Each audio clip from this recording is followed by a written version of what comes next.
doctor, ¿de qué forma se manifiesta la necesidad de acuerdos entre profesores?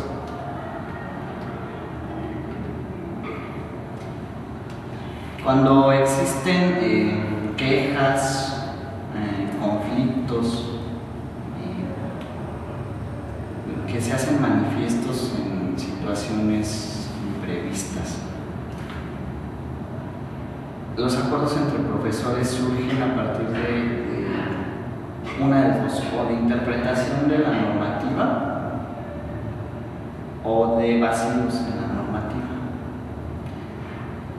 Por ejemplo, el reglamento no dice qué haríamos en caso de que un profesor falte a su honor o al de la propia institución presentando un documento falso.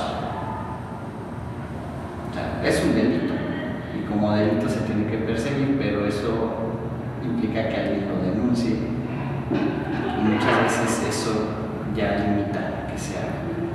Pero internamente se tendría que hacer algo en concordancia con la propia ley. Ese tipo de cosas no se prevén. Ese tipo de mecanismos que en teoría son para el beneficio de la institución, me refiero a mecanismos democráticos, promueven la impunidad en muchos aspectos. Entonces es una paradoja, porque un proceso que está para resolver problemas, aparentemente, para que haya recambio de las cabezas o de los líderes de áreas, de departamentos, pues termina viciándose, no pasa nada. ¿Al ser una ejecución lineal? Pues lineal, pero también pretendiendo no serlo, se deja como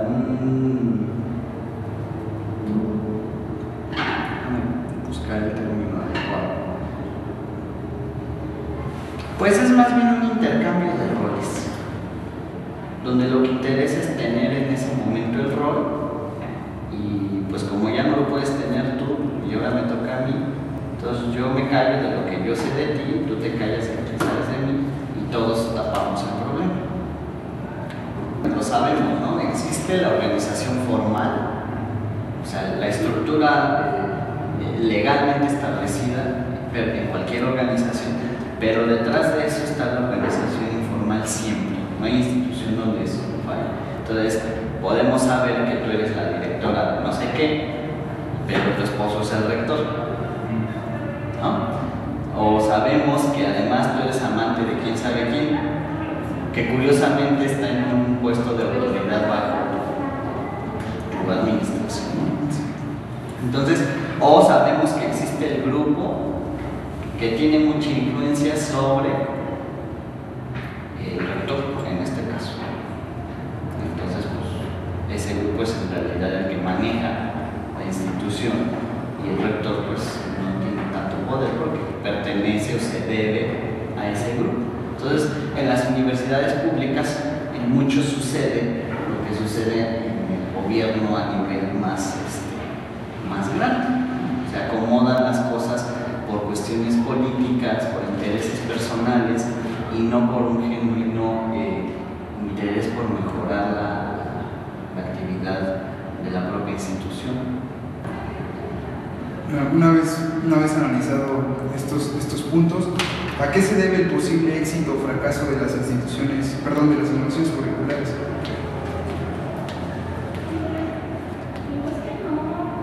Me parece que al problema de la perversión de la norma, o sea, la corrupción, y por corrupción entiendas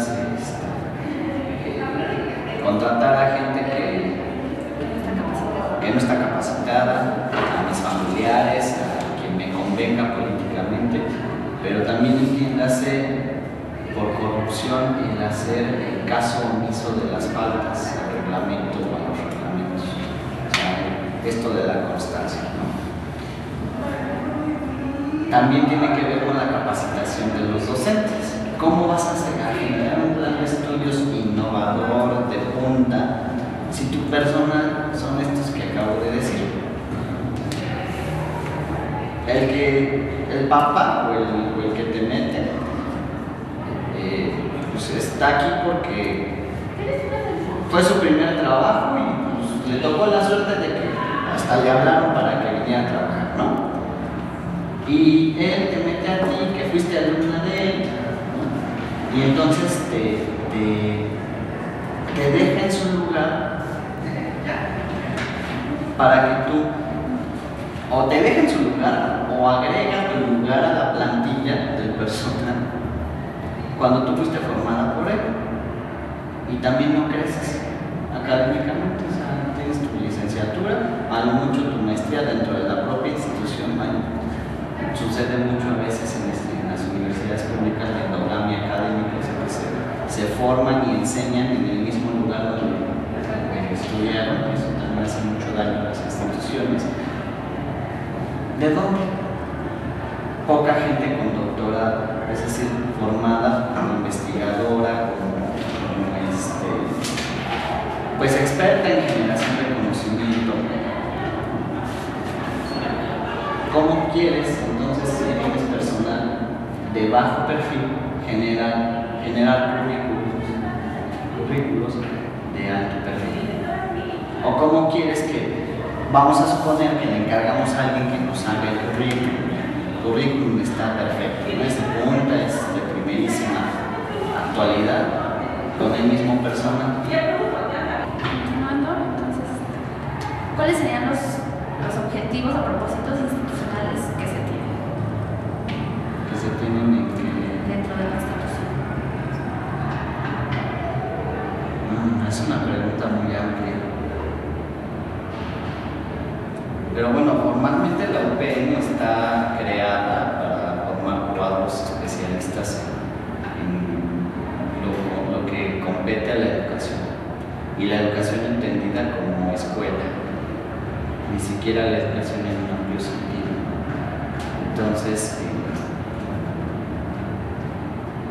pues también ese es un problema de la UPN, que está muy vinculada con la educación básica, con una idea de la educación circunscrita a las escuelas, y eso limita todo lo que es la institución, los planes de estudio, su alcance en el mundo académico, su prestigio en el mundo académico, el perfil de sus profesores, el perfil de sus egresados.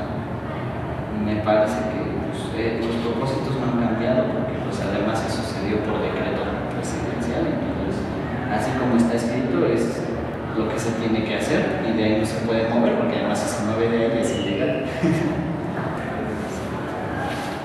¿De qué forma se evalúan los resultados obtenidos por la institución? Resultados escolares.